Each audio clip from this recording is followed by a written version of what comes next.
Alhamdulillah, wassalamu ala nabiyyina Mustafa wa ala alihi wa ashabihi wa man sara ala nahjihi wa man iktafa amma ba'd. Teman-teman para hadirin dan segala pendengar yang terhormat, kita lanjutkan kuliah bersama. Pada malam ini kita akan membahas tentang fikih atau bagaimana sikap seorang muslim di dalam menyikapi perbedaan. Sikap seorang muslim di dalam menyikapi perbedaan. Dan sikap ini insya Allah akan kita ambilkan nanti pesan-pesannya dari Al-Quran dan juga hadis Nabi SAW, serta bagaimana adab atau akhlak yang ditunjukkan oleh para salaf pendahulu kita. Teman-teman yang terhormat, bahwasanya kita memuji Allah Subhanahu wa taala atas kebesaran ciptaannya, mana Dia menciptakan segala sesuatu secara bervariasi. Segala sesuatu diciptakan oleh Allah berpasang-pasangan. Ada yang besar, ada yang kecil, ada yang tinggi dan ada yang rendah, ada laki, ada perempuan, ada warna kulit yang putih, ada yang hitam, merah, ada yang coklat, dan semisalnya.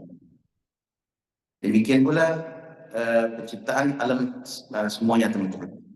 Hal itu memberikan pesan kepada kita bahwasanya Allah Subhanahu wa taala Maha mampu atas segala-galanya, dan Dia berbuat sesuai dengan kehendaknya. Ya, dengan demikian maka fahamlah kita bahwasanya Allah Subhanahu wa taala satu-satunya al-ilah, al-ma'bud, yang sesembahan yang layak kita ibadahi. Kenapa, teman-teman? Karena Dia Maha mampu menciptakan segala sesuatu dengan beragam variasi dan bentuknya. Nah, perbedaan, teman-teman, masalah perbedaan ini kita akan melihat nanti perbedaan itu secara global ada dua. Pertama, ada perbedaan secara dari sisi sosial, dan yang kedua ada perbedaan dari sisi ideologi keyakinan. Nah, yang pertama mengenai perbedaan sosial, teman-teman, bahwasanya Allah Subhanahu wa taala menciptakan kita manusia.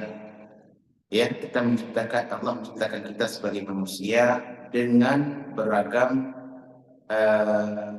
bentuknya.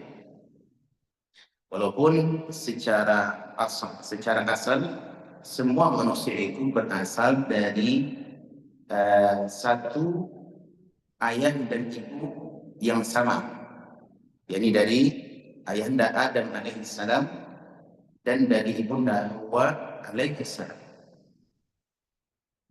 Allah Subhanahu wa taala berfirman dalam ayat ini, ya ayyuhan nas, inna khalaqnakum min dzakarin wa untha. Wahai manusia, sesungguhnya kami telah menciptakan kalian dari seorang lelaki dan seorang wanita. Siapa lelaki dan wanita di sana? Yakni Nabi Adam dan ibunda Hawa. Dan ini sepakat seluruh agama-agama yang ada di muka bumi, terutama agama Samawi, mereka sepakat ijma bahwasanya seluruh manusia yang ada di muka bumi ini dari dahulu sampai hari ini dan akan terus berlanjut sampai hari kiamat dengan beragam bentuk dan variasinya, semua mereka berasal dari Nabi Adam dan ibunda Hawa alaihissalam. Tidak ada milisi. Yang milisi, teman-teman, hanya orang-orang yang bengkok akalnya dan rusak cara berpikirnya, seperti keyakinan teori Darwin yang meyakini atau memberikan statement bahwasanya manusia itu ada yang berasal dari kera. Ini bohong, tidak benar, dengan teori evolusi yang mereka usung. Dan kita sepakat akan seluruh manusia yang fitrahnya sehat sepakat bahwasanya seluruh manusia berasal dari Adam alaihissalam. Makanya di dalam Al-Quran, teman-teman, rata-rata khitab ayat itu selalu berbicara, yang dipanggil oleh Allah adalah ya bani Adam. Ya bani Adam, khudhu zinatakum inda kulli masjid. Ya bani Adam, wahai anak Adam. Berarti seluruh manusia, baik lelaki dan perempuan, dengan beragam bahasa, warna kulitnya, semua mereka berasal dari Nabi Adam alaihi assalam, dan tidak ada perbedaan dalam hal ini. Ya, cuma Bung Darwin saja yang mereka mengusung sebuah teori evolusi bahwa manusia berasal dari kera. Ada yang setuju di sini, Pak? Ada yang setuju? Iya, saya tidak setuju. Dan kita semua tentu tidak setuju dengan apa? Dengan pendapat yang berasal dari orang-orang yang tidak beragama. Baik. Nah, perbedaan manusia, teman-teman. Manusia mereka ya dengan ragam variasinya, maka kita perlu bersikap yang bijak, perlu bersikap yang baik bagaimana menghadapi atau menyikapi perbedaan sosial, terkhusus dari perbedaan kita sesama anak Adam. Ya. Nah, Al-Quran memberikan pesan dalam hal ini. Bagaimana kita menyikapi perbedaan dari status sosial manusia dengan beragam jenis, bahasa, bangsa, dan warna kulit. Ini diajarkan dalam Al-Quran. Nah, pesan pertama dalam hal ini, teman-teman, yang menunjukkan kita semuanya adalah bervariasi, tidak satu bentuk, ya, dan kita memiliki keragaman dalam hal sosial kehidupan masyarakat, sebagaimana yang Allah Subhanahu wa taala sebutkan di dalam surat Fatir. Nanti teman-teman bisa dilihat di ayat yang ke-27 dan 28. Nah, ini ayat 27 28 surat Fatir menjelaskan kepada kita bahwasanya betapa banyaknya ragam manusia itu semua adalah atas kehendak dan hikmah daripada Allah Subhanahu wa taala. Baik, kita simak ayatnya. Allah Subhanahu wa taala berfirman, "Ba'da a'udzu billahi minasyaitonir rajim, alam tara anna Allah anzala minas sama'i ma'an." Tidakkah kalian melihat bahwasanya Allah menurunkan hujan dari langit? Fa akhrajna bihi thamaratin mukhtalifatin alwanuha. Dengan setelah hujan itu turun, maka nanti akan tumbuh keluar buah-buahan dengan beragam bentuk, warna, dan rasanya. Ya kan, Pak? Jadi buah-buahan itu terkadang, Pak, tanahnya sama, airnya sama, pupuknya sama, rasa bisa beda-beda. Benar tidak? Wa nufaddil, kata Allah dalam surah Al-Ra'd, wa nufaddilu ba'daha 'ala ba'din fil ukul. Dan kami lebihkan satu pohon atau satu buah, satu sayuran di atas buah yang lain, tumbuhan yang lain dari sisi rasa. Air dan konsumsi pupuk serta tanahnya sama, tapi Allah jadikan berbeda. Demikian pula manusia. Demikian juga manusia. Kita berasal dari ayah dan ibunda yang sama, Nabi Adam dan ibunda Hawa. Tetapi keturunannya justru beragam dan berbeda-beda.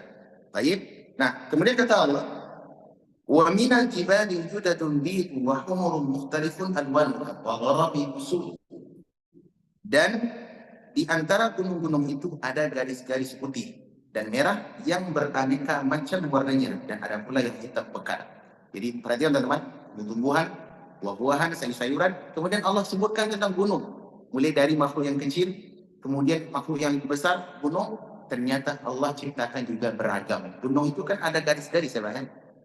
Kita melihat kalau kita di Indonesia barangkali sulit melihatnya karena bukit kita rata-rata berpohon-pohon besar, ya. Coba lihat bukit-bukit yang rata-rata batu atau bukit-bukit es dan sebagainya, itu pasti nanti ada garis-garis yang berbeda, ada garis merah, putih, kuning, hitam dan sebagainya. Sebenarnya sebagaimana yang Allah sebutkan. Nah, ini ayat memberikan indikasi kepada kita bahwasanya Allah menciptakan alam semesta ini dengan beragam variasi bentuk bentuk keindahannya. Kemudian Allah sebutkan setelah itu, setelah makhluk yang makhluk yang tidak bergerak, kemudian Allah sebutkan wa minan nas wad dawabi wal an'ami mukhtalifun alwan kadzalik. Dan demikian pula manusia, binatang melata, binatang ternak, mereka juga memiliki ragam variasi bentuknya. Ya, mereka juga beragam bentuknya. Dan apa kata Allah ditutup dengan ayat, innama yakhshallaha min ibadihi al-ulama. Sesungguhnya yang hanya takut kepada Allah dari hamba-hambanya adalah para ulama saja. Nanti orang yang berilmu tentang Allah Subhanahu wa taala, mereka yang faham bahwasanya Allah yang menciptakan variasi keberagaman ini. Maka untuk itu hanyalah Allah yang satu-satunya al-ma'bud, Al-ilah, Tuhan yang berhak diberikan sesembahan kepadanya, tidak ada yang lain. Kenapa teman-teman? Karena kita tahu semuanya Allah telah kabarkan dalam Al-Quran. Nah, kalau kita belajar seperti ini berarti kita tahu Allah lah satu-satunya yang berhak untuk kita sembah. Kemudian Allah menutup ayatnya, Innallaha azizul ghafur. Sesungguhnya Allah zat yang maha perkasa lagi maha pengatur. Nah, ini teman-teman, dalil yang pertama menunjukkan bahwasanya manusia dan makhluk secara umum, terkhusus kita manusia, beragam. Nah, sekarang kita akan fokus kepada kita sebagai manusia. Sebagai manusia, bahwasanya kita tahu kalau makhluk itu sudah paham mereka dengan beragam corak dan variasinya, maka kita melihat itu sesuatu keindahan. Benar atau tidak? Coba andaikan Pak, tumbuhan itu hanya satu di muka bumi, warna itu hanya satu di muka bumi, apa yang terjadi? Yang terjadi adalah kebosanan. Benar?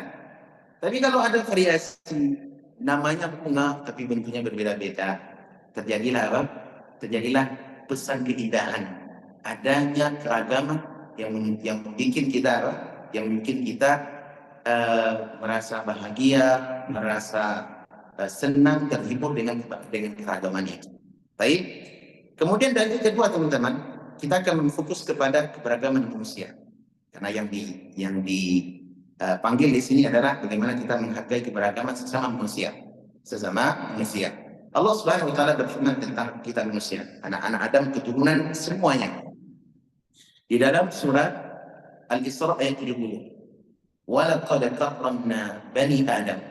Dan sesungguhnya kami benar-benar telah memuliakan anak-anak Adam.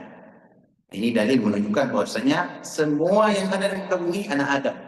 Tidak ada yang dinisbahkan kepada selain Nabi Adam alaihissalam. Kemudian kata Allah, wa hamalnahum fil barri wal bahr. Dan kami telah membawa anak-anak Adam itu, kami angkut mereka di darat dan di lautan. Apa maksudnya, Pak? Di darat diangkat dengan apa? Dengan kendaraan unta, kuda, bigol, dan semisalnya. Itu dahulu pada zaman sekarang kita sebut dengan kendaraan-kendaraan transportasi darat, mobil, motor, kereta api, dan semisalnya. Kemudian juga mungkin belakangan juga apa? Bisa kita sebut dengan diangkat mereka dengan alat di udara dan semisalnya. Kemudian kami angkat juga mereka di laut. Apa maksudnya? Ini kendaraan seperti as-sufun, kapal-kapal. Ini sudah terjadi di zaman dahulu, bahkan di zaman Nabi Nuh, manusia sudah kenal dengan teknologi perkapalan. Dua kapal sudah lama sekali. Kemudian apa kata Allah? Wa faddalna ba'dahum 'ala ba'd. Dan kami utamakan satu mereka di antara yang lain. Berarti apa? Ada yang diangkat derajatnya oleh Allah, dilebihkan daripada yang lain. Iya, makanya ada mudir, ada bawahan, ada presiden, pemerintah, ada rakyat. Ada orang yang beruang, ada yang miskin. Ada orang yang punya uang banyak untuk bekerja apa? Untuk pembantu, maka ada orang yang miskin itu pekerjaan. Sehingga apa? Kehidupan apa? Menjadi balance, menjadi seimbang. Nah, gitu. Kemudian kata Allah, apa tadi? Faddalna ba'dahum 'ala ba'din. Kita lihat ayatnya. Biar lebih pas. Ya, wa karramna wa faddalna ba'dahum ala ba'din, ya. Kemudian kata Allah, maaf saya lupa tadi satu kalimat dari ayat yang sama. Kata Allah, setelah dan kami bawa mereka itu kami angkut mereka di darat dan di laut. Wa razaqnahum minat thayyibat, dan kami beri mereka makanan rezeki berupa hal yang baik-baik. Apa maksud yang baik-baik, teman-teman? Yang diberikan oleh Allah Subhanahu wa taala makanan yang lezat, makanan yang sehat, yang memberikan gizi, bermanfaat ketika dikonsumsi oleh apa? Oleh tubuh manusia. Iya. Menurut Al-Imam Muqatil bin Jabir rahimahullah, beliau menafsirkan bahasanya mereka diberikan madu, diciptakan oleh Allah, zabadi, yogurt dan semisalnya, kemudian diberikan makanan yang sehat, minuman yang sehat dan yang semisal. Baik. Kemudian kata Allah, wa razaqnahum minat thayyibati wa faddalnahum 'ala katsirin mimman khalaqna tafdila. Dan kami telah benar-benar memuliakan anak Adam itu dari seluruh dari seluruh bentuk ciptaan kami dengan kemuliaan yang tertentu. Ini kata para ulama bahwasanya anak-anak Adam dimuliakan oleh Allah lebih mulia daripada seluruh makhluk ciptaan, dari binatang-binatang, tumbuh-tumbuhan. Anak Adam itu lebih mulia, ya kan? Lebih mulia. Ya, bahkan ada yang mengatakan lebih mulia daripada malaikat, anak Adam. Manusia lebih mulia daripada malaikat. Ini satu pendapat. Juga ada yang mengatakan malaikat lebih mulia daripada manusia. Namun dilihat manusia lebih mulia dari malaikat dari sisi apa, Pak? Satu, mereka diberikan oleh Allah Subhanahu Wa Taala nafsu. Mereka diberikan akal dan nafsu manusia ini, ya, sehingga mereka menjadi makhluk mukallaf. Dengan akal mereka mendapati kebenaran, dengan nafsu mereka bisa menjadi khalifah mengurus muka bumi. Coba andaikan, Pak, andaikan ini yang disuruh tinggal di planet bumi malaikat, bukan kita. Apa yang terjadi kira-kira di muka bumi ini? Gak ada lagi gak ada lagi perusahaan ini, perusahaan Qatar Energi, Qatar Petroleum. Ada yang ngurus, Pak. Lah yang hadir makhluk di muka bumi malaikat kan tidak suka gas, betul tidak gas. Malaikat tidak makan, tidak minum, tidak menikah. Andaikan malaikat yang diciptakan oleh Allah di muka bumi bukan kita di manusia, maka nggak ada pasar, nggak ada restoran, nggak ada makanan. Benar, benar. Malaikat diberikan untuk makan minum. Maka di sisi ini manusia dilebihkan oleh Allah SWT daripada malaikat. Nah, di antara mereka nanti akan menjadi lebih tinggi derajatnya daripada malaikat. Kapan? Apabila di antara mereka menjadi hamba yang saleh, hamba yang beriman. Bahkan ada di antara anak-anak Adam itu para nabi, orang-orang saleh, para ulama. Ini lebih mulia daripada para malaikat. Kenapa, Bang? Mulia? Karena malaikat mereka tidak punya nafsu. Mereka tidak dibebani ujian, fitnah. Tidak ada yang malaikat itu makhluk yang Allah ciptakan lurus. Sebagaimana yang diperintahkan seperti itu dilakukan. Tidak ada perlu syahwat. Beda dengan kita manusia. Iya, berbeda dengan kita manusia. Makanya surga Nabi Adam sebelum beliau diturunkan, setelah beliau diuji di dunia, kemudian wafat dan nanti akan dimasukkan dalam surga. Mana yang lebih utama surganya? Surga yang akan dimasuki nanti. Kenapa? Surga yang awal pemberian, tidak ada ujian, Pak. Adapun surga yang dimasuki oleh Nabi Adam nanti dan anak-anak cucu keturunannya yang muslim, maka surga itu menjadi surga lebih hebat, lebih luas nikmatnya daripada surga yang pernah diami dahulu oleh Nabi Adam dan istrinya Hawa alaihissalam. Baik. Maka dari sisi ini para manusia lebih mulia dari seluruh bentuk ciptaan Allah Subhanahu wa Ta'ala. Nah, sekarang apa yang bisa kita lihat, teman-teman? Dari sisi apa manusia itu mulia? Apa yang membuat mereka mulia? Pertama, kata para ulama, Al-Imam Al-Baghawi yang bagus dalam menjelaskan ayat ini. Kata Imam Al-Baghawi rahimahullah, beliau menukilkan perkataan Al-Imam sahabat yang mulia Abdullah bin Abbas radhiyallahu anhu. Apa kata beliau? Maksud ayat tadi apa? Kata Abdullah bin Abbas, wa annahum ya'kuluna bil aidi wa dan di mana anak Adam itu mereka makan dengan tangan. Jadi manusia diciptakan tangan, dan tangan ini menjadi alat yang banyak memberikan aneka fungsional. Di antaranya mereka makan dengan tangan. Wa ghairul adami, adapun selain anak Adam, selain manusia, ya'kulu bi fihi minal ard. Di mana mereka itu seperti makhluk seperti binatang-binatang, mereka makan bukan dengan tangan, tapi makan makan dengan mulut langsung dari tanah. Itu maksudnya hewan. Artinya dari sisi ini manusia memiliki keunggulan. Kemudian yang kedua, berkata Al-Imam Ad-Dhahhak, apa yang membuat anak Adam itu dimuliakan oleh Allah Subhanahu wa Ta'ala sehingga mereka menjadi lebih unggul di antara makhluk yang lain? Kata Imam Ad-Dhahhak rahimahullah SAW, aibin nutqi. Jadi anak Adam dimuliakan oleh Allah, diberikan kelebihan bisa berbicara dengan bahasa yang terang dan jelas. Beda dengan hewan-hewan.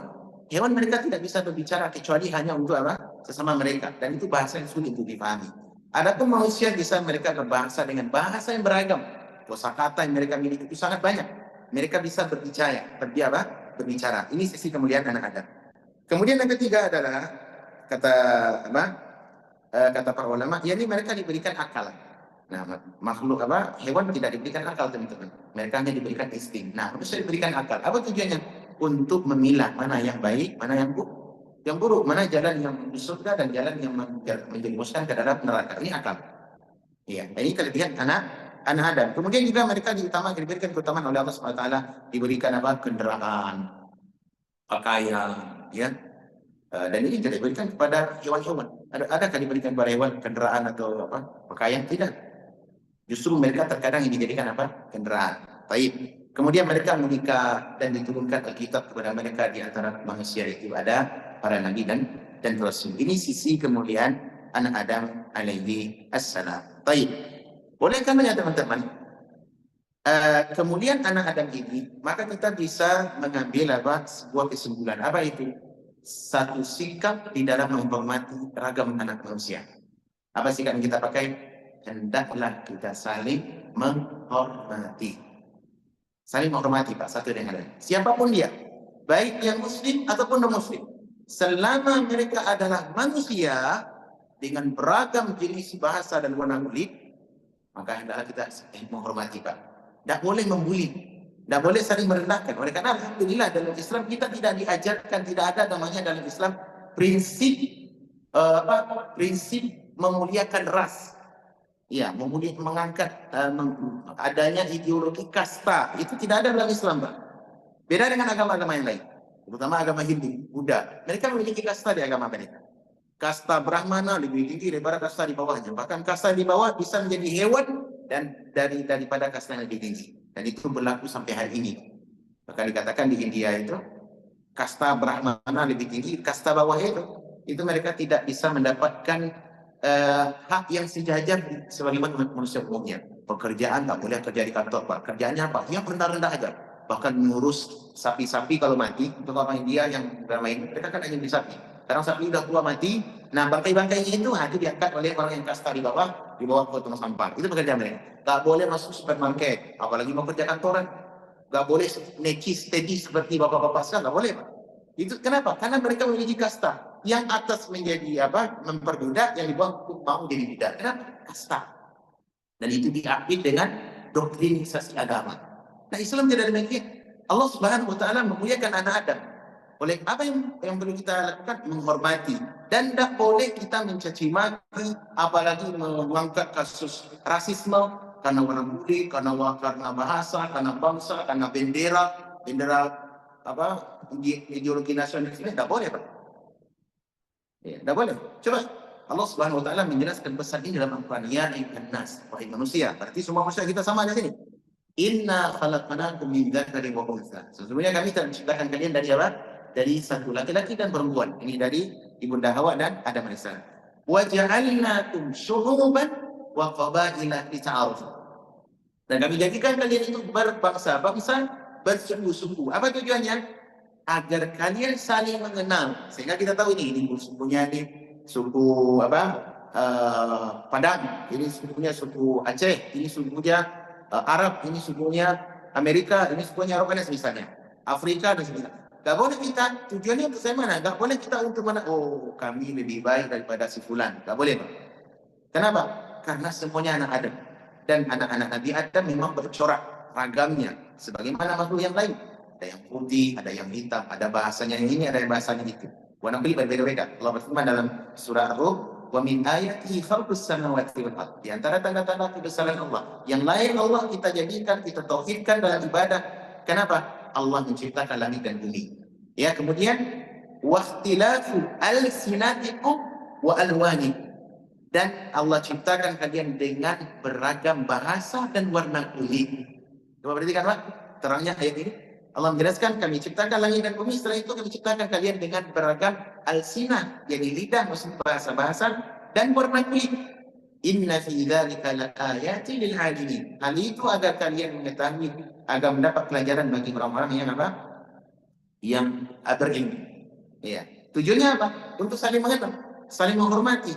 Makanya tidak boleh kita menzalimi di dalam hak sesama bani Adam.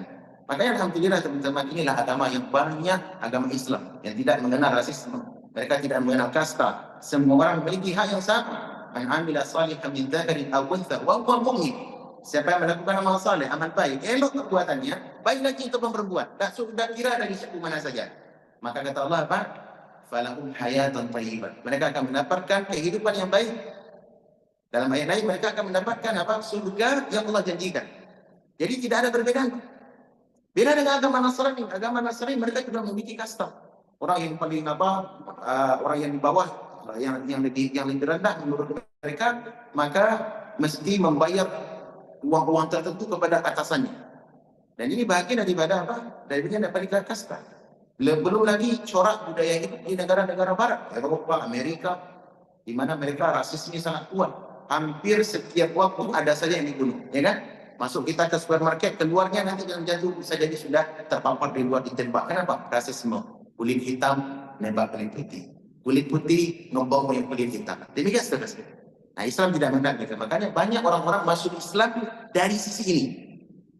Maksudnya orang masuk Islam apa? Dari sisi ini. Mereka tertarik dengan apa? Keseragaman, kesetaraan manusia yang ada di dalam Islam.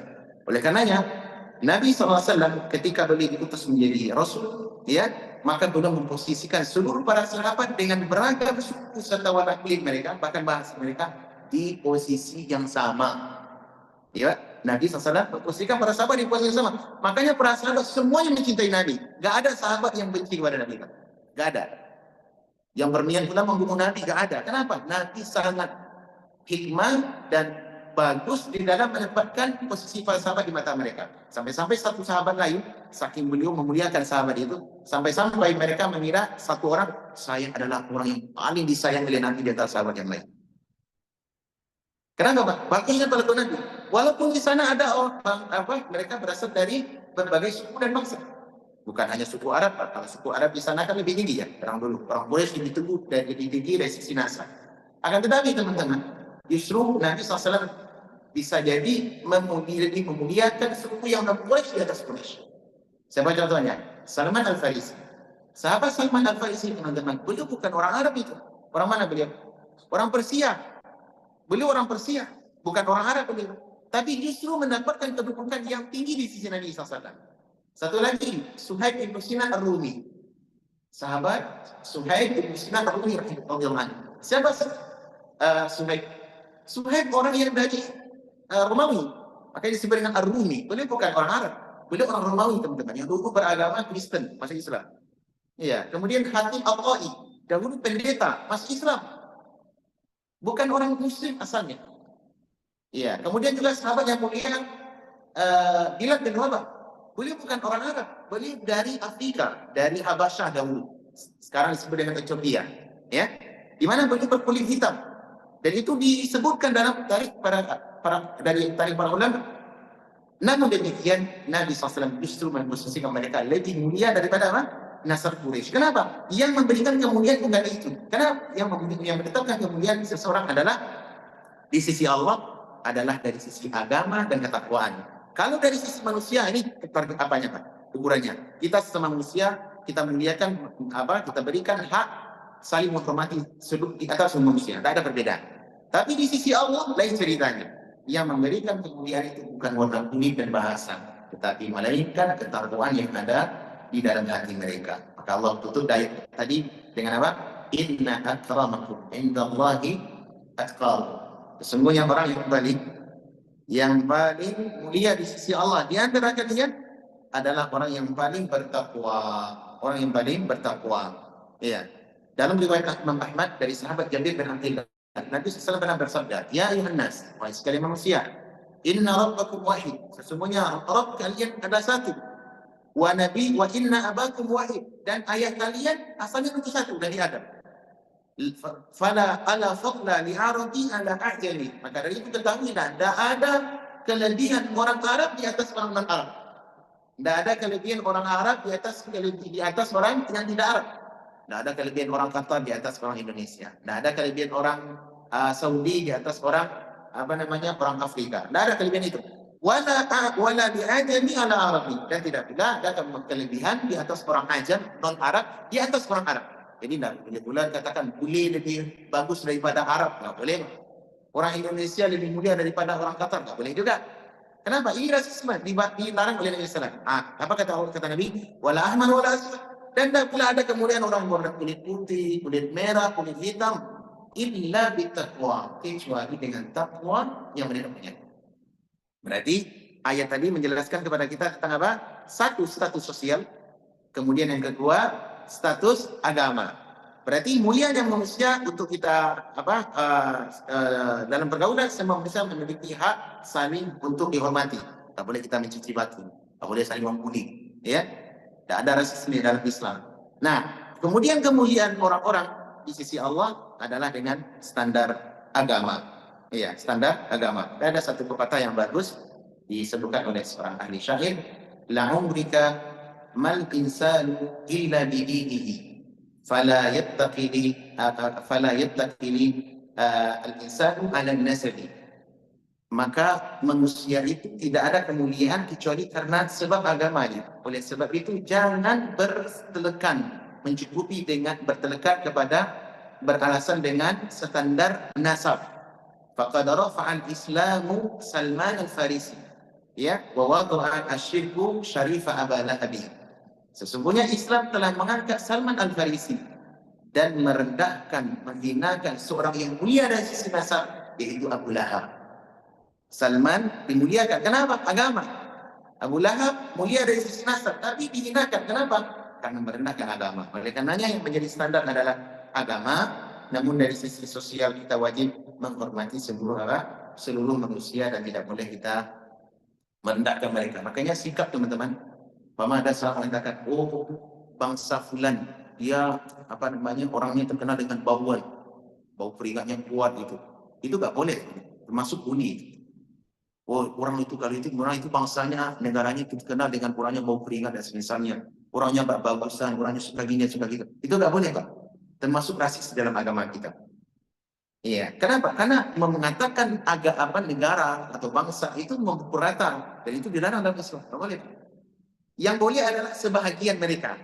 Kenapa? Karena yang namanya manusia itu di mana-mana ada yang baik, ada yang tidak baik, ada yang menjaga kebersihan, ada yang tidak menjaga kebersihan. Itu di mana-mana, Pak. Mau orang Arab, mau tidak Arab sama aja. Sama. Makanya kita tidak boleh memukul rata sebuah kekurangan atau aib yang ada pada sebagian orang yang memukul rata atau satu bangsa. Dan itu bagian dari rasisme. Tidak boleh dalam agama. Tidak boleh dalam apa? Di dalam agama. Saya pahami teman-teman? Iya. Nah, ayat ini ayat yang menjelaskan tentang bagaimana perbedaan dari sisi sosial, tapi sebagian orang itu salah memahami. Seperti orang-orang liberal, orang munafik, mereka menjadikan ayat ini sebagai standar bahwasanya wahdatul adyan, semua agama sama. Kenapa? Ayat Allah sudah berfirman, walaqad karramna bani Adam, semua manusia sama, we are the same. Ini juga salah, Pak. Karena tidak ada ulama yang menjelaskan demikian. Semua para ulama sepakat ayat ini menjelaskan tentang apa? Status sosial. Jadi manusia itu punya hak untuk kita saling menghormati, saling memberikan hak, dan tidak ada yang tidak boleh kita menzalimi mereka. Begitu teman-teman. Tidak boleh menzalimi mereka, walaupun mereka berbeda agama dengan kita dari sisi status kemanusiaan. Saya pahami teman-teman. Oleh karenanya kita ambil kesimpulan dari perbedaan sosial ini. Pertama, saling menghormati dan tidak boleh ada rasisme apalagi caci maki. Saya pahami? Satu. Kemudian yang kedua teman-teman, sikap yang kedua itu perbedaan masalah agama, ideologi dan keyakinan. Ini penting ini. Perbedaan masalah keyakinan dan agama ini juga bagian dari takdir Allah di muka bumi. Manusia tidak satu keyakinan. Tidak satu keyakinan. Walaupun dahulu manusia di atas tauhid dahulunya. Kana nasu ummatan wahidah. Dulu manusia di atas tauhid.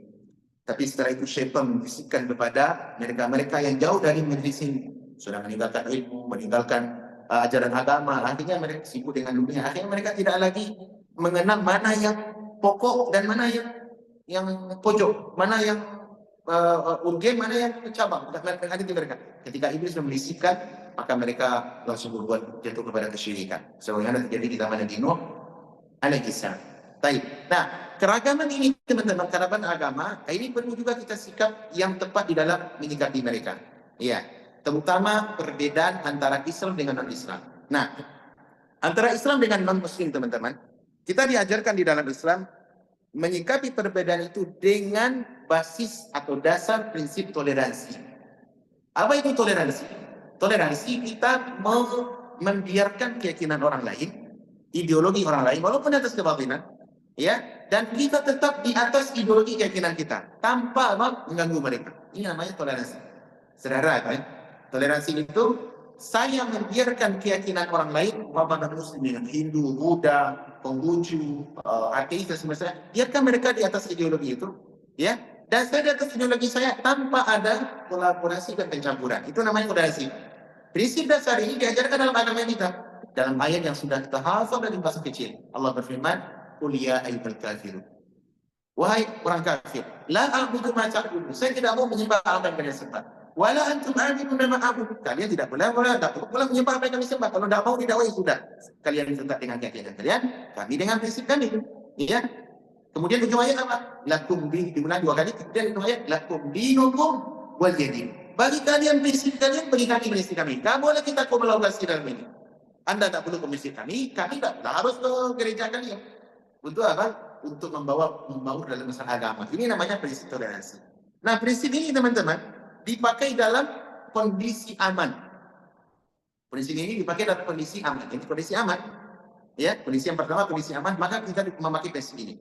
Gak boleh kita saling mengganggu. Orang kalau beribadah di gereja gak boleh dibom. Makanya salah satu aksi yang tidak benar adalah membom gereja. Mereka sedang misa, sedang beribadah di gereja, dibom oleh sebagian orang yang fanatis, yang masak dalam agama, semangat anak muda gitu, tercekoki pemahaman khawarij, ekstremisme, maka mereka membom orang yang tidak seideologi dengan mereka. Ini dilarang besar. Nabi SAW mengatakan dalam hadis sahih, "Man qatala mu'ahadan falam yajid raihatan jannah."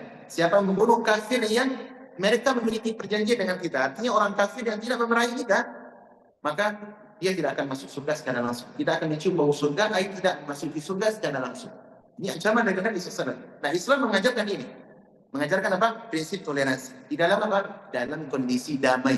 Jadi jangan coba-coba pula Pak, kita hari misa mereka hari Ahad kita datang ke gereja. Ngapain?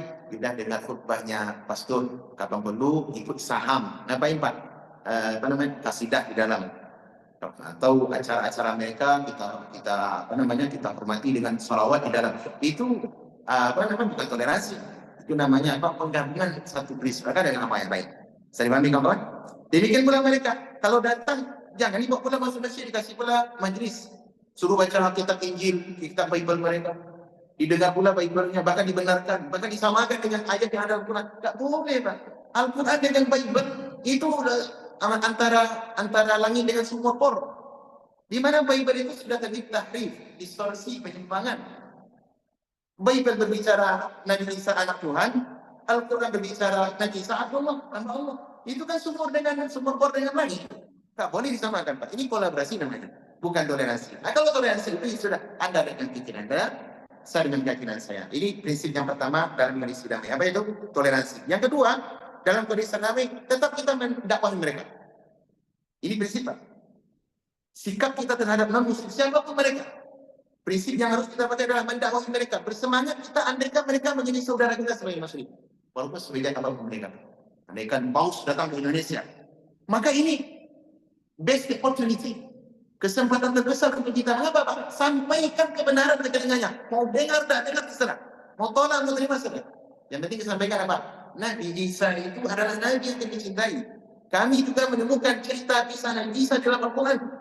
Bukan justru, udah kasih ke biarkan baca Al-Quran, dibacakan kitab Bible. Tak benar itu Pak. Itu bukan toleransi. Itu namanya sikap yang salah di dalam apa? Di dalam menyikapi perbedaan. Dalam menyikapi perbedaan. Ini orang-orang liberal ini suka sekali ya Pak kayak ini. Bawalah masjid, kasih majlis, bahkan baca Quran dulu. Ayatnya walaupun kapan Bani Adam, gitu. Ayat sosial dibawa ke prinsip agama, salah. Nah, ini yang terjadi. Dan ini banyak kesalahan di tengah masyarakat muslim. Kita harus menunjukkan dakwah teman-teman. Sampaikan kepada mereka dakwah. Kemudian yang ketiga, di dalam kondisi aman, hendaklah kita berbuat adil. Berbuat apa? Berbuat adil. Bagaimana adil teman-teman? Hendaklah kita berikan hak mereka. Tidak boleh kita ambil hak mereka walaupun 1%, walaupun 1 rupiah. Tak boleh. Dan ini sebagaimana ditunjukkan oleh para sahabat. Para sahabat orang yang paling adil karena mereka mengambil ilmu mereka dari mata air yang jernih. Dari Nabi SAW secara langsung. Salah satu sikap yang bagus dalam ini adalah prinsip yang diajarkan oleh sahabat yang mulia Abdullah bin Rawaha. Abdullah bin Rawaha radhiyallahu anhu seorang bujangga, ahli syair. Ya, bahkan ketika turun surat Asy-Syu'ara, surat para penyair. Surat Asy-Syu'ara, surat para penyair. Ketika turun ayat alam tara annahum fi wasyu'ara yattabi'uhum al-ghawun. Para penyair-penyair yang mereka mengikuti kesesatan. Allah bin Rawaha menangis dengan ayat ini. Kenapa? Saya ini penyair, boleh jadi saya yang telah dimaksud oleh ayat ini. Kemudian ketika turun ayat di ujung ayat surah Asy-Syu'ara itu, illal ladzina amanu wa amilus shalihat.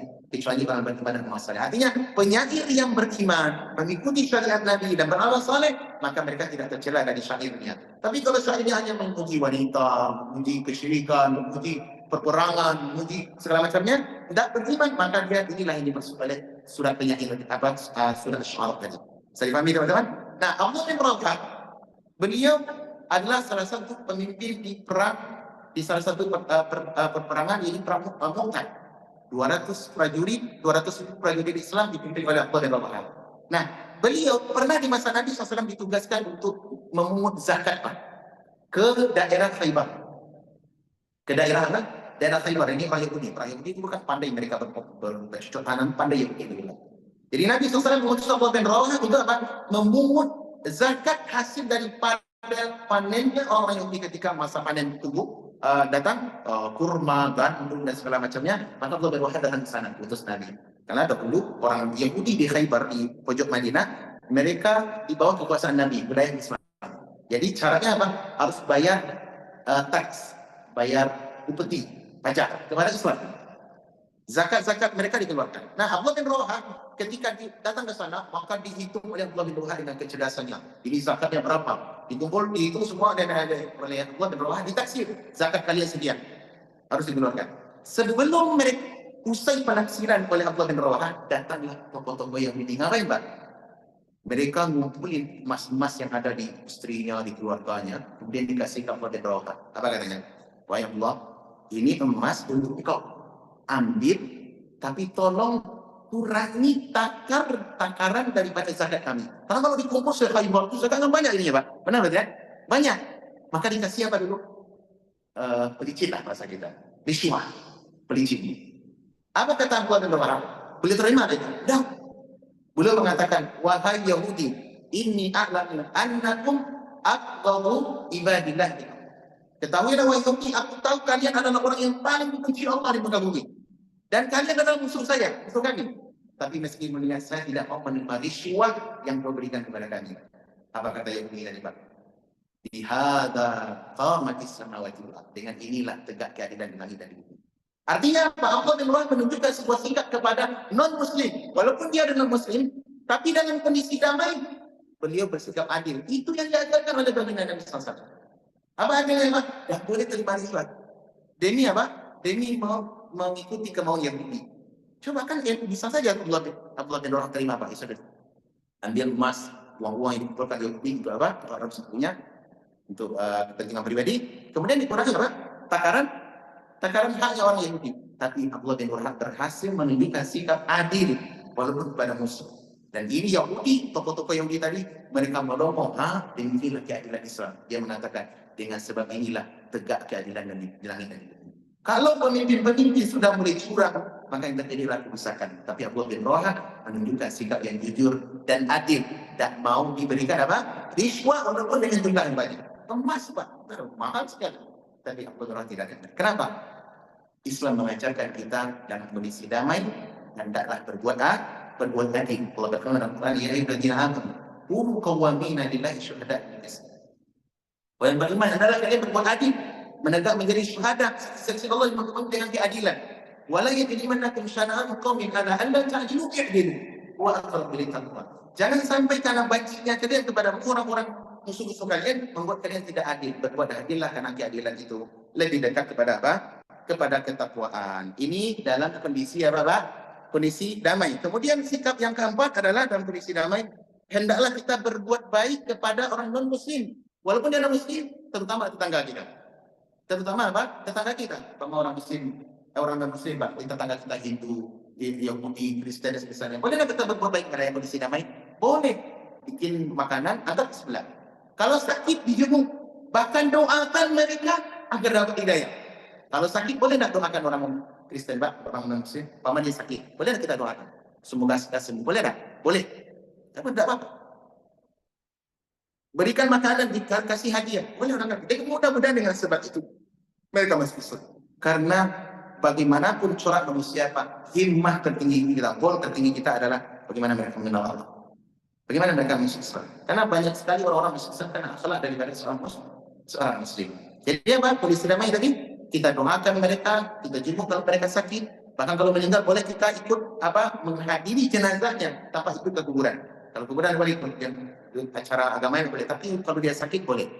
Sebenarnya Nabi SAW pernah menghadiri jenazah seorang laki-laki yang akan meninggal dunia, Yahudi mau mati, kemudian Nabi menjenguknya karena dia sakit. Kemudian dia sebelum mati diajak oleh Nabi SAW masuk Islam, akhirnya anak muda itu masuk Islam.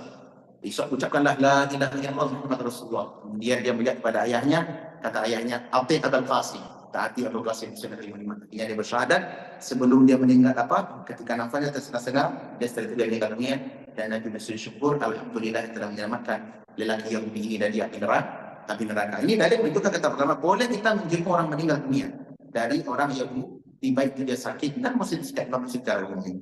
Ini dalam kondisi apa? Kondisi aman. Baik. Jadi apa tadi?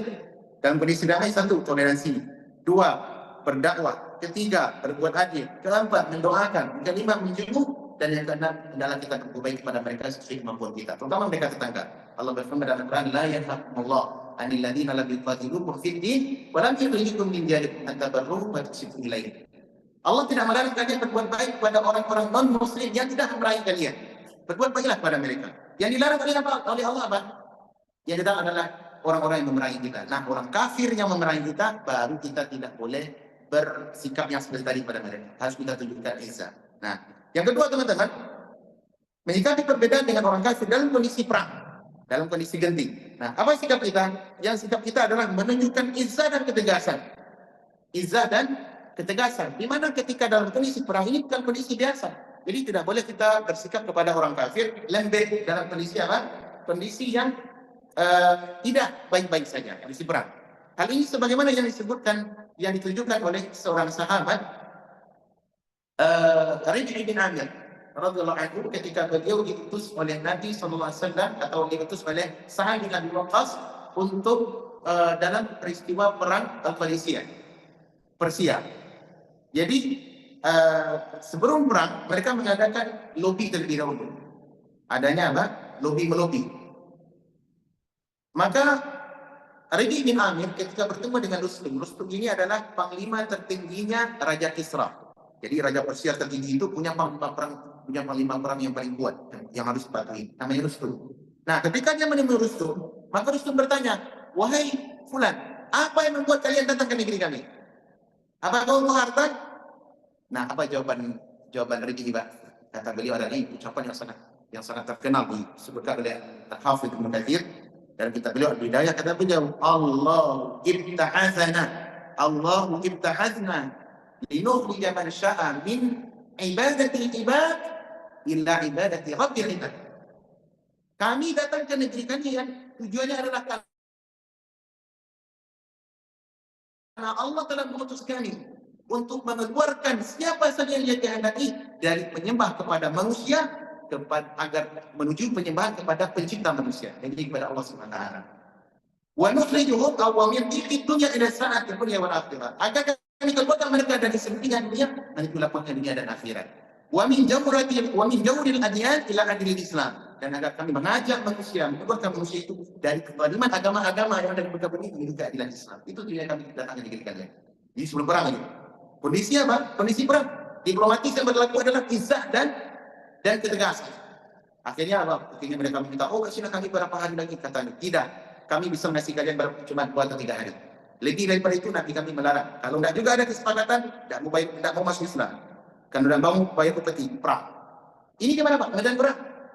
Nah, ayat-ayat sikap seperti ini itu sesuai dengan pesan-pesan dalam Al-Quran. Karena Allah berbicara ketika bicara dalam Al-Quran, waqatiluhum min haitsu wajadtumuhum, kan banyak ayat-ayat Pak. Perangilah, sembelihlah mereka, bunuhlah mereka, tekuklah leher mereka, di mana saja kalian temukan. Ayat-ayat yang berbicara dalam Al-Quran semisal ini semuanya dalam medan perang. Di Makkah, di medan perang.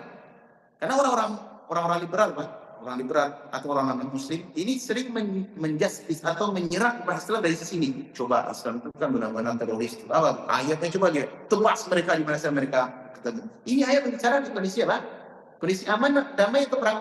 Kondisi perang, kondisi damai kita sudah jelaskan tadi. Demikian sikap seorang muslim terhadap non-muslim yang lain. Kemudian juga tegas, sebagaimana dahulu disebutkan oleh ketika perang Yarmuk, Khalid bin Walid radhiyallahu anhu datang ke daerah Roma. Perang dengan orang-orang yang perang dengan orang-orang kaum Salim. Maka mereka bertanya kepada Khalid bin Walid sebagai panglima perang. Apa katanya? Wahai Khalid, tanya ya, ada seorang pimpinan perangnya yang bernama Mahan namanya. Mahan dalam bahasa seperti itu. Inna qad alimna anna ma akhrajakum min biladikum al-juhd wal-juhd.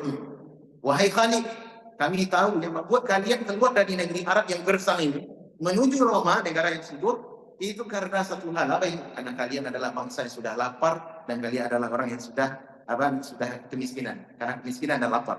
Fahamimu ila an waqti kulla rajulin minkum asrata danani.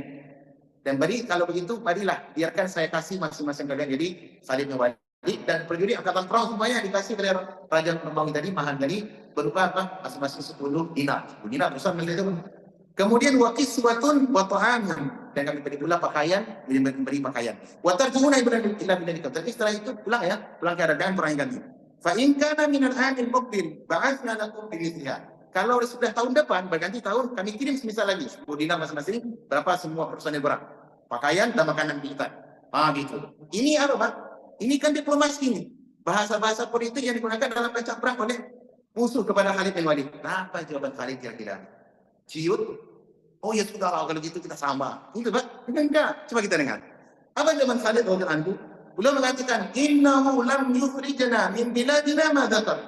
Ketahuilah wahai Mahan, kami keluar dari negeri kami, meninggalkan Arab, meninggalkan Makkah, meninggalkan Madinah, ke negeri kalian, ke perbatasan ini, bukan untuk yang sebagaimana yang dilakukan, bukan dunia tujuan kami, ya, bukan untuk dinar dan bukan pula untuk makanan. Wa inna ghayra anna qaumun nasrubu bima. Tapi ketahuilah kami ini adalah kaum yang suka minum darah. Coba Pak. Kami adalah kaum yang suka minum darah. Wa innahu balaghana, dan sungguh telah sampai kepada kami kabar annana dama aqyakum min dari Rum fajina lidzalik. Dan kami telah sampai kabar kepada kami, tidak ada orang yang paling manis darahnya di muka bumi ini melebihi darah kalian wahai bangsa Romawi. Allahu Akbar. Izzah walillahi izzah wa li rasuli wa lil mu'minin walakinnal munafiqina la yafqahun. Izzah itu milik Allah, milik Rasul, milik orang beriman. Dan misalnya orang-orang bodoh, orang-orang munafik tidak tahu yang hari itu. Ini kita sikap yang diajarkan Nabi SAW. Dalam kondisi perang, bukan nyenye-nyenye, bukan sekedar tidak, tapi tunjukkan izzah kita sebagai muslim. Tunjukkan izzah kita sebagai muslim. Bagaimana yang tunjukkan oleh Khalid bin Walid dan juga siapa? Dan juga Rabi'i bin Amir radhiyallahu anhu. Baik. Inilah teman-teman sikap dalam menyikapi orang-orang yang non-muslim. Baik, nah sekarang kita masuk ke bagaimana sikap kepada sesama muslim. Ini penting lagi, ya. Sikap kepada sesama muslim. Yang pertama teman-teman, sikap kepada sesama muslim dengan beragam perbedaan dalam masalah prinsip dan keyakinan, ya. Pertanyaan, adakah orang muslim memiliki ragam keyakinan dan ideologi? Ada, Pak. Nah, ragam itu nanti dibagi pada dua.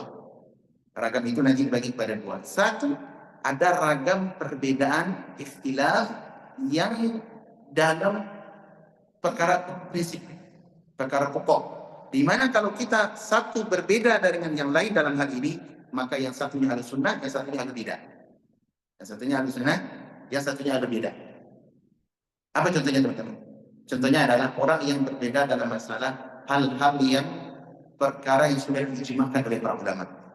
Kalau ulama sudah ijma' dalam suatu perkara, ayat yang ada, hadis yang ada, itu apa itu perkara yang ijma' ulama.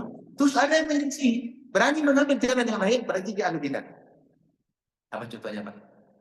Contohnya apa? Kita begini. Para ulama telah sepakat bahwasanya Allah Subhanahu wa taala memiliki sifat berupa sifat dzatiyah dan sifat fi'liyah. Apa sifat dzatiyah? Allah punya wajah, Allah punya tangan, ya, Allah punya kaki, dan semisalnya. Itu kan disebutkan dalam Al-Quran, dalam hadis. Sangat banyak sekali. Nah, para ulama sepakat, kemudian juga itu dzatiyah. Ada juga sifat fi'liyah, Allah berbicara, ada juga dzatiyah fi'liyah. Allah berbicara, kemudian Allah turun di sepertiga malam terakhir. Ini kan masalah-masalah sifat-sifat Allah Subhanahu wa taala. Nah, para ulama sepakat Allah punya sifat Dan bagaimana cara mengimani sifat Allah? Imani kita lebih dahulu, sebagaimana yang tertera dalam ayat dan hadis. Setelah itu, sucikan Allah dari ragam dan bentuk yang pernah kita ayatkan dalam akal kita. Gampang kan? Gampang atau tidak? Allah punya mata, yang punya mata. Tapi jangan bayangkan mata seperti mata kita. Allah turun dari langit seperti gambaran dari aras ke langit ke bumi. Jadi seperti gambaran terakhir mereka akan doa orang-orang yang berminta kepadanya dikabulkan. Jangan bayangkan turunnya seperti turunnya kita dari jenjang dari atas ke bawah. Dan kita imani ya Allah turun, tapi bagaimana turun saya tidak tahu. Ini kita serahkan pada Allah. Ini gampang kan? Nah, kemudian Allah beristiwa di arasy. Allah zatnya ada di atas arasy, bukan di mana-mana. Ini ijma para ulama. Kalau ada orang yang menyelisih hal ini, oh, tidak boleh kita yakini Pak Ustaz, Allah itu ada di atas arasy. Arasy itu kan atas. Kalau atas kan arah. Kalau arah berarti makhluk. Nah, gitu. Terus gimana Pak? Ya, kita yakini Allah itu ada di mana-mana. Ada enggak dalilnya Pak? Ada. Bahwa ma'ak aina ma kuntum. Dia bersamamu di mana kamu berada. Kan ayat. Iya, padahal ayat ini berbicara tentang apa? Tentang ilmunya Allah, bukan zatnya Allah. Dan Allah mungkin berada di bumi. Allah Maha Besar, langit dan bumi ini di dalam kanan yang nanti dipegang. Masa Allah berada di bumi? Benar tidak? Nah, ini tidak apa? Secara ijma sudah menyelisih. Nah, orang yang mengatakan menyelisih ijma misal tadi, ya, maka dia jatuh kepada bid'ah. Orangnya disebut dengan ahlul bid'ah. Ya, perbuatannya perbuatan bid'ah. Iya, keyakinannya keyakinan bid'ah. Nah, ini salah satu contoh teman-teman. Demikian juga orang Khawarij. Orang-orang Khawarij menyelisih ijma para ulama dalam masalah apa? Dalam masalah larangan memberontak kepada pemimpin Muslim yang zalim. Walaupun dia diktator zalim, tapi selama dia Muslim nggak boleh berontak. Dan ini sudah diukirkan ijma oleh Syekhul Islam Ibnu Taimiyah dalam kitab Al-Majmu', Majmu' al-Fatawa. Sudah dinukilkan ijma para salaf. Kenapa para salaf ijma? Karena mereka sudah meneliti, mereka sudah bertatabbu', memperhatikan dengan seksama bahwasanya setiap pemberontakan yang terjadi di dalam sejarah Islam semuanya rakyat yang menjadi korban. Gak pernah beruntung. Akhirnya dinukilkan ijma oleh para ulama sepakat gak boleh memberontak kepada pemimpin muslim yang zalim walaupun dia bermaksiat. Nah, datang orang-orang Khawarij enggak boleh. Harus memberontak. Iya. Nah, ini orang seperti ini apa? Ahlul bidah. Ahlul bidah. Paham teman-teman? Kemudian juga kita yang lain sangat banyak. Oleh karenanya, perhatikan, untuk mengukur seseorang itu ahlul bidah atau tidak, bukan dilihat dari pengamalan pengamalan syariat yang sifatnya cabang atau perkara-perkara yang ada perbedaan di dalam para ulama. Contoh, nggak boleh kita katakan si fulan ahlul bidah, si fulan sunnah, si fulan tidak sunnah. Itu dilihat dari jenggot, nggak boleh. Jenggot ini sebagian kecil dari ajaran sunnah, amalan sunnah. Tidak boleh saya mengukur bapak ini kurang jenggotnya kurang panjang, tidak ada sunnah. Gak boleh gitu. Gak boleh mengukur seseorang dia sunnah atau tidak sunnah. Tangannya di sini, takbirnya di sini, takbir di sini, tangannya di bawah pusat ketika sedekap. Itu sedekap kita serahkan mereka enggak? Sedekap bisa di atas dada, bisa di atas perut, bisa di bawah pusat. Bahkan ada yang lonjong ke bawah, ya kan? Teman-teman kita dari Maghrib, dari Maroko, itu kalau sholat Allahu Akbar ke bawah. Jangan dikatakan pula Syiah, walaupun Syiah juga melakukan demikian. Tidak boleh dikatakan Syiah. Ahlus Sunnah itu, mazhab Maliki. Tapi tidak boleh kita mengukur standarnya ini. Yang kunut, yang tidak kunut, ini bid'ah, tidak bid'ah. Ini Ahlus Sunnah, tidak Sunnah. Tidak boleh itu, Pak. Yang gerakan jari, yang gerakan jari ini Ahlus Sunnah sejati ini. Salafi sejati. Yang tidak gerakan jari, berarti ini tidak Sunnah. Tidak boleh itu, Pak Allah ini. Sudah lama tidak ada mengatakan demikian. Para ulama mengatakan, kapan seseorang dikatakan dia mengikut bid'ah?